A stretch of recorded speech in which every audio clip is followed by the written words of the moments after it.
'Twas a long time ago, longer now than it seems, in a place that perhaps you've seen in your dreams.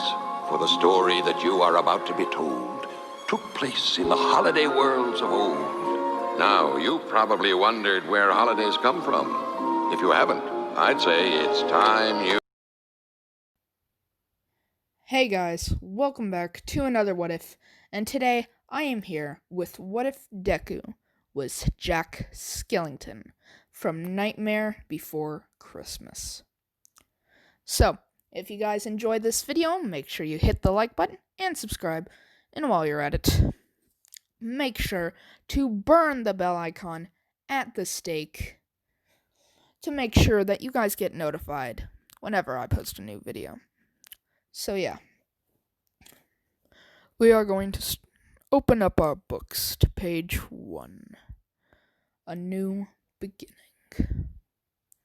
So, one day, Jack Skellington he got curious again. He went back through the door into the holiday realm, where all the separate doors lied. And he looked at each of them, as he remembered what happened on that fateful day when he found the Christmas door.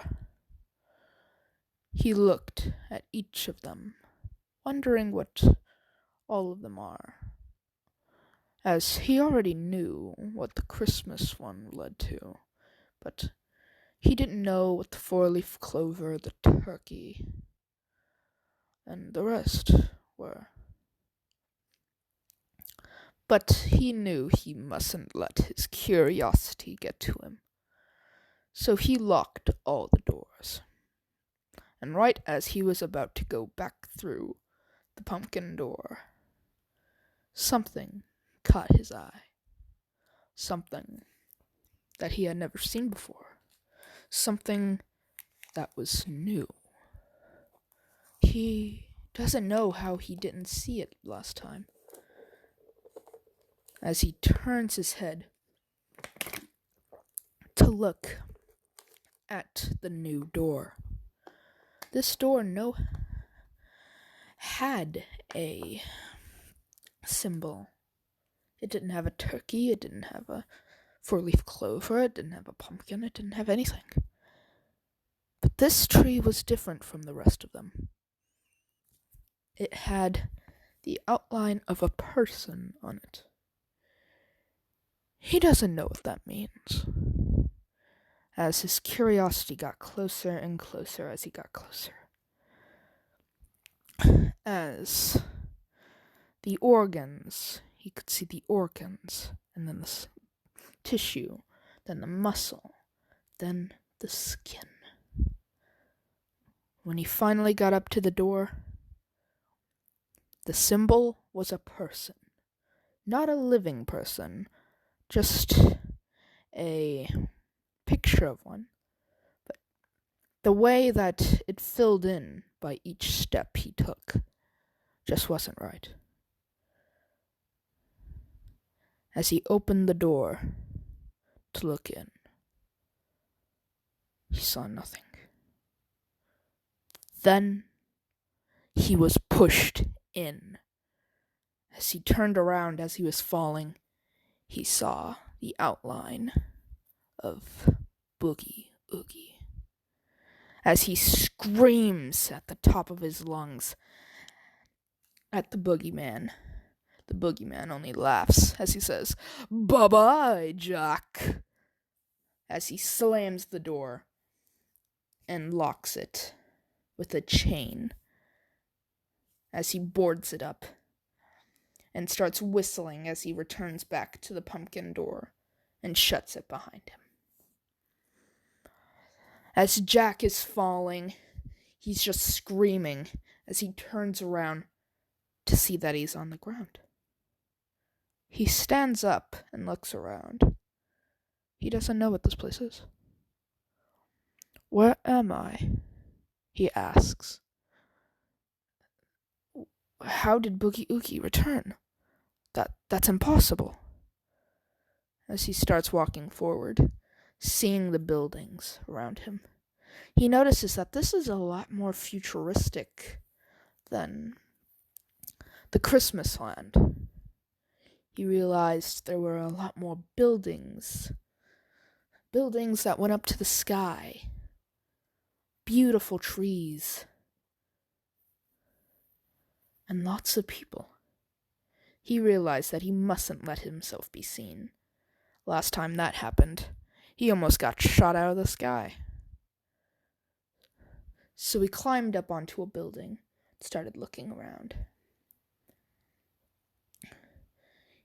As he looks at his hand that is slowly starting to disappear, he realizes that this door, it shouldn't be here. It doesn't belong here.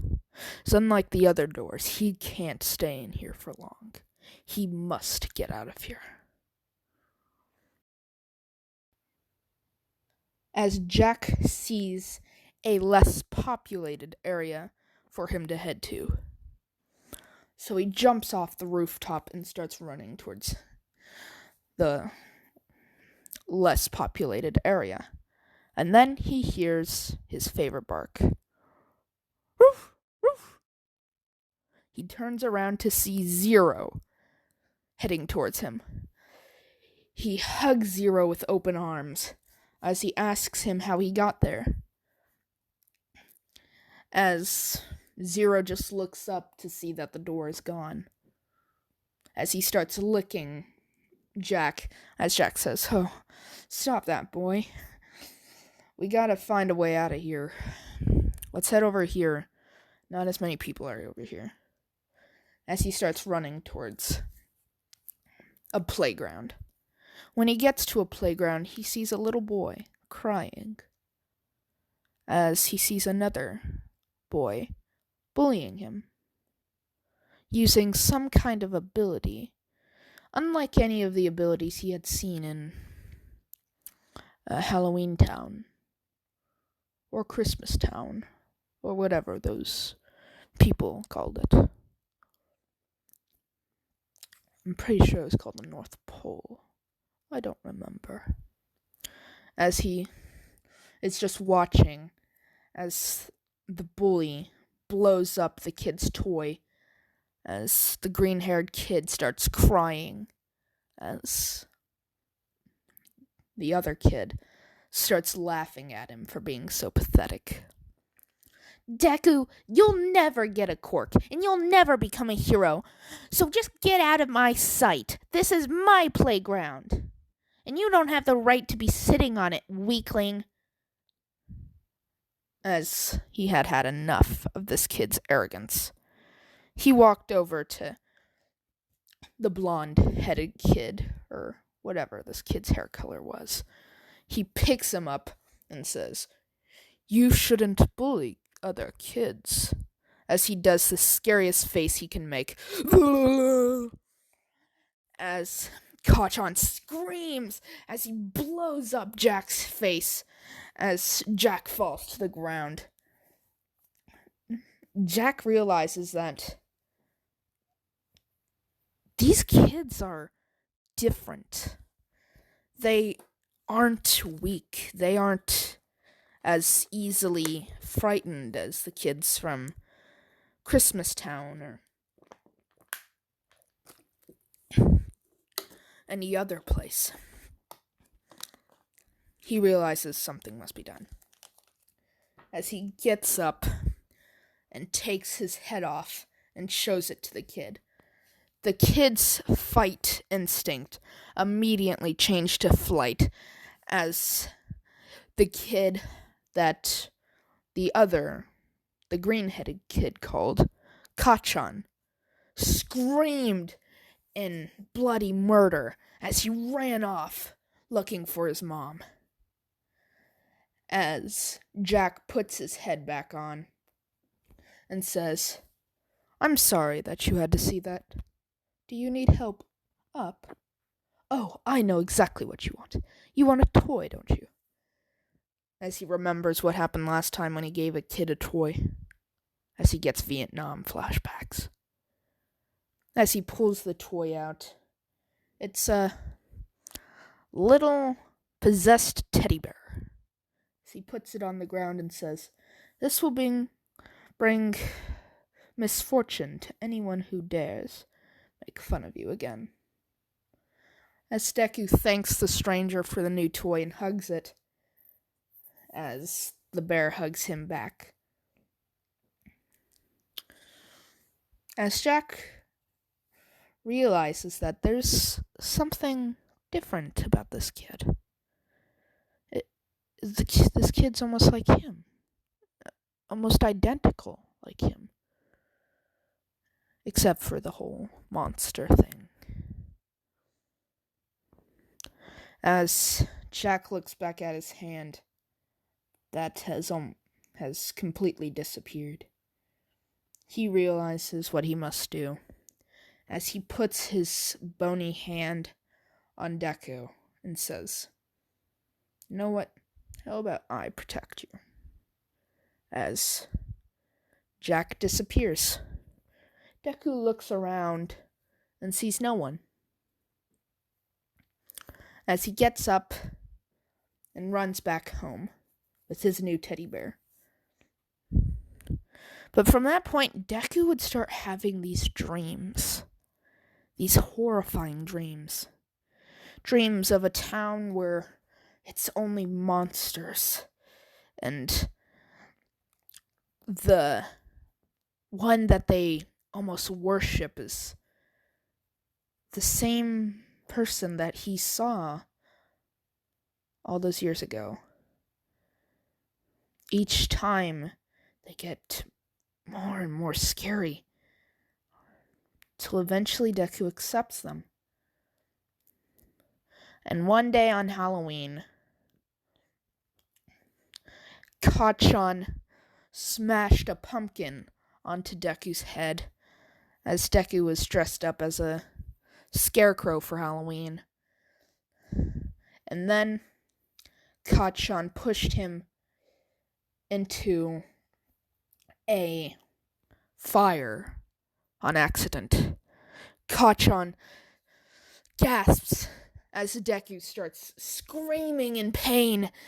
As he starts clawing his way out of the fire pit, he gets out and he's on fire. Every piece of his body is engulfed in flames. Deku screams in agonizing pain as he slowly stands up, reaching for Kacchan. As Deku sees the fountain and jumps in it, Kacchan and his bully friends look in the fountain to see where Deku is, but they don't see Deku. Then the water turns green. As the fountain, the normal fountain, turns into this old medieval fountain with a gargoyle on the top, spitting out this green water. As Deku rises out of the water with his arms stretched out, as Deku opens his eyes, or what used to be his eyes, Deku looks at Kacchan and his bully friends. As he looks at his hand and at his clothes, these aren't his clothes. Even burnt, they wouldn't change completely. And how did his hands turn to bone? As he hears a voice say, "I'm sorry about what happened just there, but it appears you now have my power. I knew we were just alike. You turned into me the same way I evolved, I guess you could say. Well, use my body wisely. It has power and wisdom in it. Or smarts, I guess you could say." As Deku could almost see him rub his hair, I guess you could say.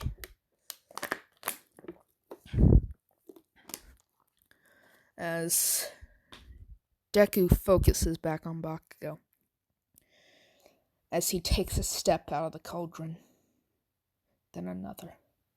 Bakugo looks up at Deku to see that Deku's almost 7 foot tall. As Deku bends down with his arms behind his back and says, "Hi there, Bakugo." As Bakugo screams as he runs off. Bakugo's goons are just standing there in utter fear.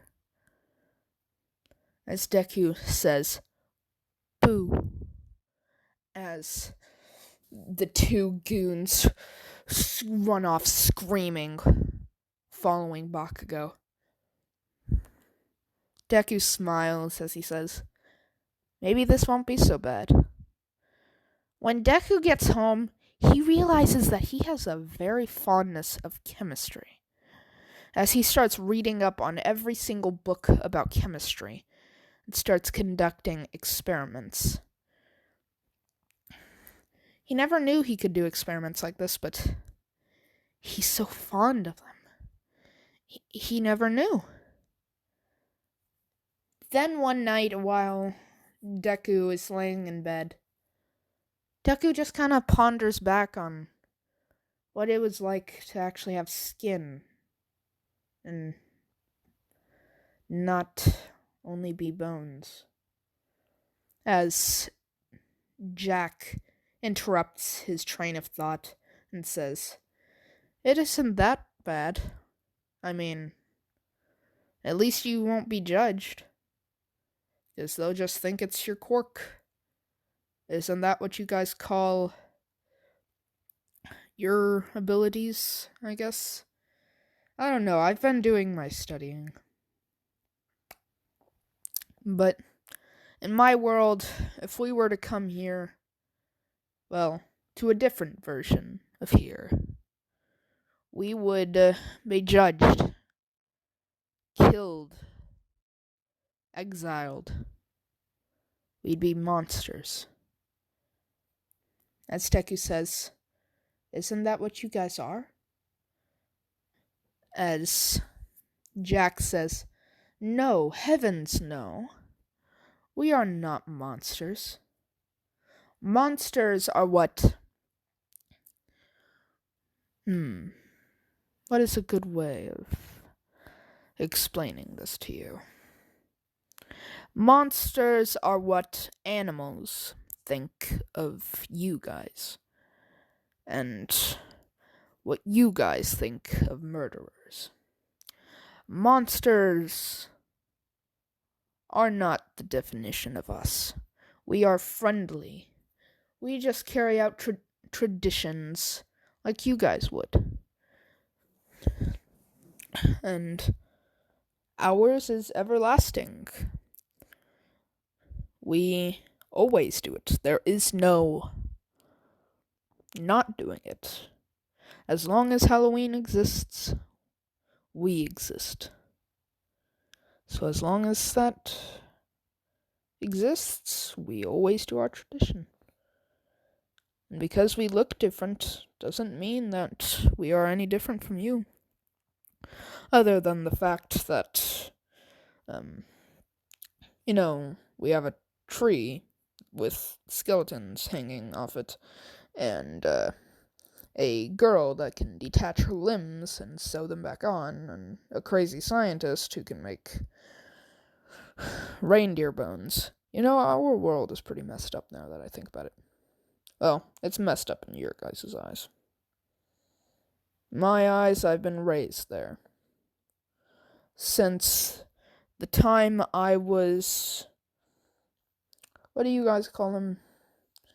The no-head rider or whatever. To when I was the Pumpkin King. To the form you have taken now. As Deku looks at his hands. As Jack says, "We are no different from you. But we are not monsters. We may look different. We may talk different. But we are not monsters." As Deku says, "Oh, I'm sorry for saying that." As Jack says, "It's fine. I realize that you're probably not quite used to this."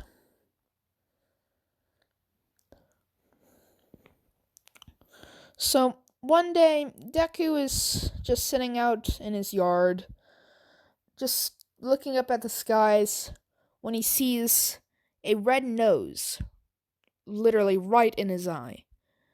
As Deku sits up to see a ghost dog, Deku wonders where this thing came from, and then Jack says, "Oh, that's my dog Zero.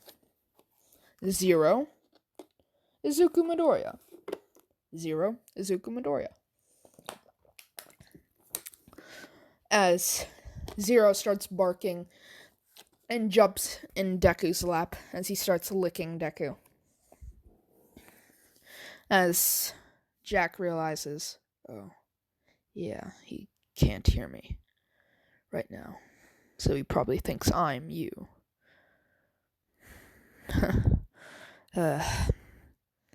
But one day we will find a way out of this world, Izuku. So I hope you do know that. I'm not gonna be here forever. As Deku says, "Yeah, I know. That'll be a sad day when you leave. It's been really fun." So, now we skip to the last day of school. Since that was probably 4 years ago, Deku has learned to, transform into Jack and then transform back into his normal state in order to go to school and all that. So, Deku is just sitting in his chair, and then the teacher says, "Well, everyone, it's time to decide what you guys want to be when you grow up. But since I'm not stupid, I know you all want to be heroes." As everyone starts using their quirks, as the teacher takes off his shoe and slams it on the desk and says, "No using your quirk in this classroom." As everyone shuts up and stops using their quirks. Deku kind of shrugs this off because, well, he probably would have joined them, but since technically he doesn't have a quirk, he was unable to do anything. So then the teacher starts reading off names who are trying to go to UA. Then the teacher lands on Bakugo. And Bakugo stands up on his desk and says, "Yeah, I'm the only one who's making it to UA. That's probably why I'm the only one on this list. Guys, you all are pathetic. You, and especially you, Deku." As he says, "I'm the only one who's making it into Class 1A in UA.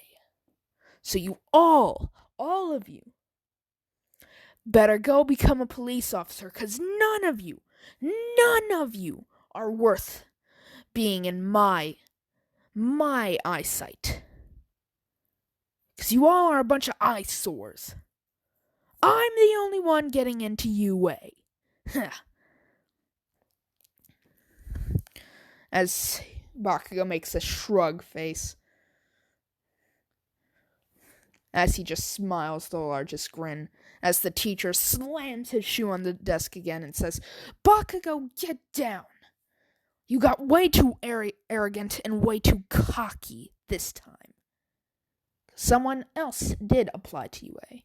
Probably not the smartest move on their behalf." As he looks at Deku and back at the papers, as he reads off, "Izuku Midoriya, you not qualified, but you signed up to go to UA. Please explain to me your logic. Because we all know that a quirkless person cannot get into UA. I'm sorry, but they have you go up against killer robots and all that crap. And guess what? I once signed up to go to UA, and guess what? I didn't make it, and now I'm stuck teaching stupid middle school students.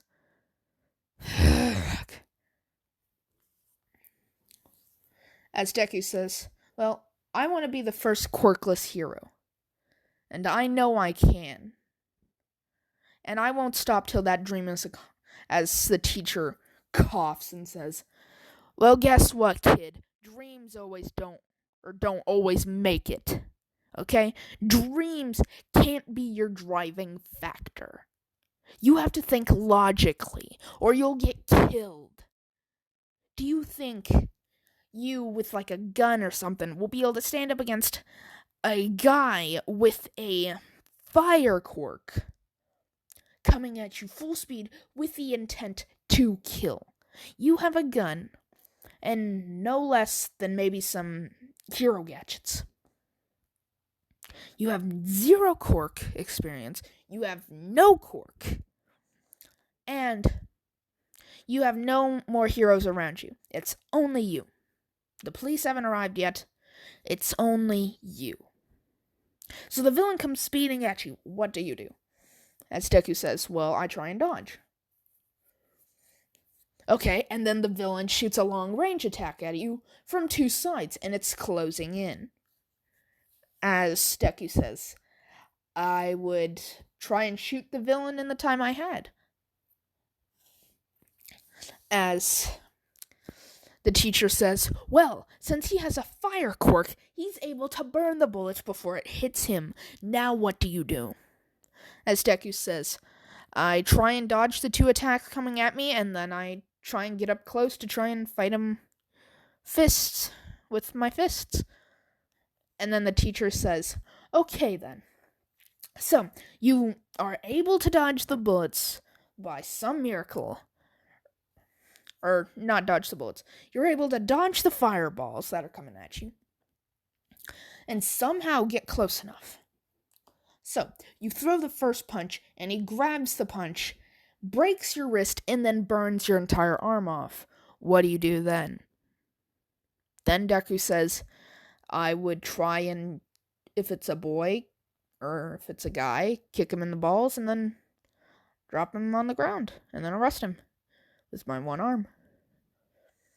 Okay, so let's say you do hit him in the balls. And let's say he does drop on his knees. How do you plan on getting both of his hands in handcuffs with one arm? As Deku says, I don't know, I'd figure it out. Okay, so let's say you tried to figure it out. So you're sitting there, trying to get his hands to stay down there. He keeps moving them. He's not cooperating. Then he turns back around, kicks you off of him, and then gets up on top of you, puts his hand to your face, and starts burning your face slowly. What do you do? Well, I'd jump in the nearest fountain. Or just sit there. Take it. It wouldn't be the first time I've been burned. As he looks at Bakugo, who immediately gets goosebumps. And then the teacher, he just kind of looks shocked and confused at the same time as he says, okay, well, let's say you do that. So what happens when your face gets incinerated and your body is left for dead? Then the medical and police arrive. You're dead. You're dead. There is nothing else you can do. You're dead.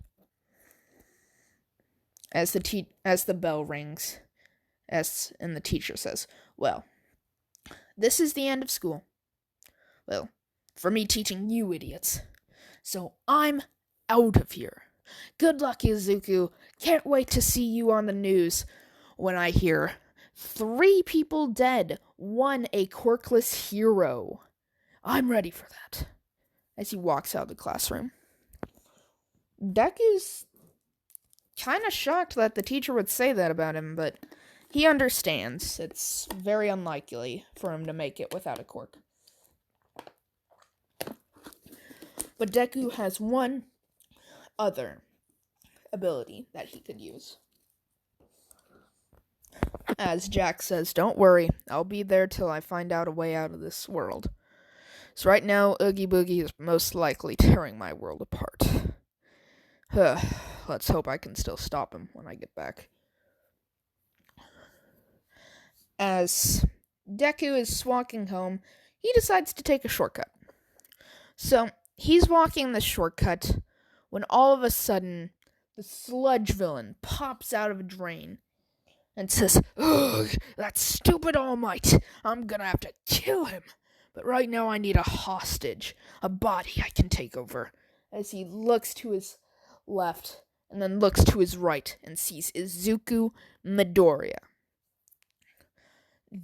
Jack quickly takes control as he throws one of his toys at the sludge villain, and it was the Jack in the Box as it starts winding. The sludge villain's just staring at it as he starts laughing, as he asks, "What's that puny little thing gonna do?" "Nothing!"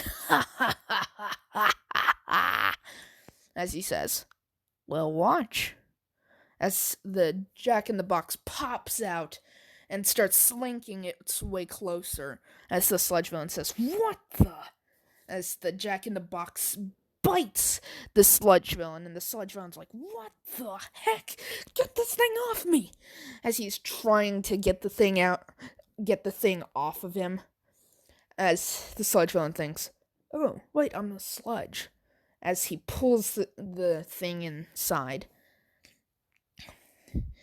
As Jack is immediately surprised, as he doesn't know how a monster from his world would have gotten out. Well, he knows, but how a monster from his world was here, and how this monster got such a unique ability. As the sludge villain says, "Well, I guess if that's the best you can do, then I'm gonna go ahead and take your body now." As he starts charging towards Jack. Jack quickly thinks and jumps up to grab a bar on top of the bridge. The sludge villain looks up to see Jack climbing up on top of the bridge. As the sludge villain tries to climb up, he throws another toy, and it's that clown toy. You know, that one that had the long snake. Actually, no, I'm pretty sure that's a monster. I don't think that was a toy. Hold on, give me a second. As he pulls out a snake and throws it onto the sludge villain. As the giant snake starts to wrap around the sludge villain says, "What the heck? How do you keep on pulling things out of your sleeves and out of your pockets? Get this thing off of me." As the snake goes up to the sludge villain's eyeball, as it hisses, as it bites the sludge villain in its eye, as the sludge villain screams in pain, as the snake slowly pulls out the sludge villain's eye, as the sludge villain screams, as he's smashing the smashing the snake into the wall, as he's just smashing it and smashing it.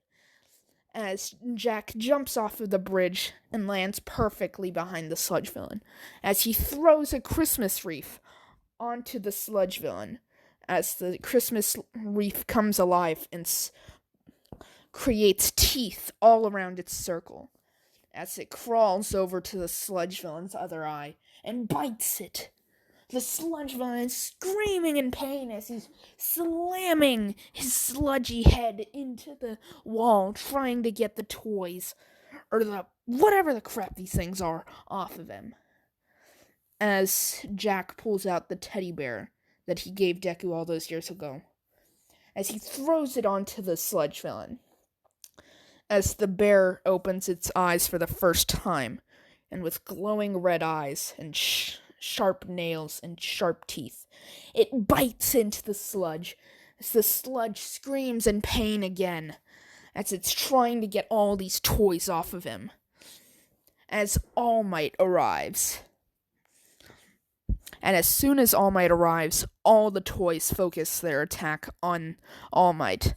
As Jack tries to stop the toys from fighting All Might, it's too late. as All Might Detroit smashes each toy, destroying the reef, just like popping the snake like a balloon with the Detroit Smash, and then crushing the teddy bear with the Detroit Smash. As Deku decides it's probably time to go. As Deku takes control from Jack as he runs off, All Might was about to take chase when he sees the sludge villain without any eyes trying to go back through the pipe. Well, trying to find the pipe so he could escape.